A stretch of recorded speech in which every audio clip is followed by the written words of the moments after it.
কথা সিরিয়ালের জমজমাট পর্ব দার্জিলিং ট্যুর কথা ভাবছে পাচক মশাই কি কোনোদিনও আমাকে স্ত্রী বলে মেনে নেবে? তোর কি মাথা খারাপ? এই সময় তুই একা পাহাড়ি জঙ্গলে বসে আছিস।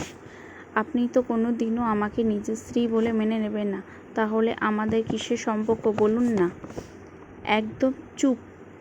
একটা প্রশ্ন না করে ভিতরে আয়। কি হলো, আয়। পাচক মশাই বলছিল, একদম চুপ কর। তোর সাথে অত কথা নিয়ে আমি বাড়াবাড়ি করতে চাই না। এখানে যে জিনিসটা দেখানো হচ্ছে সেটা একটা বাঘকে ওরা ভয় পেয়েছিল, সেটা নিয়ে দুজন ভয় পেয়ে গেছিলো কীভাবে কথাকে বাঁচাবে এবার বাঘের হাত থেকে। ভিডিও দেখতে আমার চ্যানেলটিকে সাবস্ক্রাইব প্লিজ, লাইক করো প্লিজ, সাবস্ক্রাইব করো, লাইক করো। ভিডিওটাকে ভালো লাগলে আমাকে কমেন্ট করে বলো, আমি আছি।